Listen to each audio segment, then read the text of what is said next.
ঠাকুরগাঁয়ের পীরগঞ্জে পারিবারিক বিরোধের জেরে দুই বেয়াইয়ের পরিবারের মধ্যে মারপিটের ঘটনা ঘটেছে।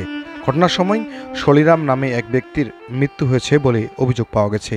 শনিবার সকালে জেলার পীরগঞ্জ উপজেলার সেনগাঁও ইউনিয়নের দানাজপুর গ্রামে এই ঘটনা ঘটে। এ ঘটনায় আহত হয়েছেন কান্তরাম নামে আরেক ব্যক্তি। তাকে উদ্ধার করে পীরগঞ্জ উপজেলা স্বাস্থ্য কমপ্লেক্সে ভর্তি করেছেন তার স্বজনরা। স্থানীয়দের বরাতে সেনগাঁও ইউপি চেয়ারম্যান সাইদুর রহমান জানান, পারিবারিক বিরোধের জেরে শনিবার সকালে দানাজপুর গ্রামের শলিরামের পরিবারের সাথে একই এলাকার সুশীলের পরিবারের মারপিটের ঘটনা ঘটে। পরিবার দুইটি ঘনিষ্ঠ আত্মীয়।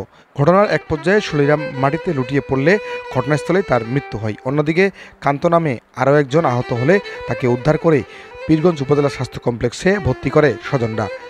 এদিকে দুপুরে পীরগঞ্জ থানা পুলিশকে খবর দিলে ঘটনাস্থল থেকে মরদেহ উদ্ধার করে মর্গে পাঠায় তারা।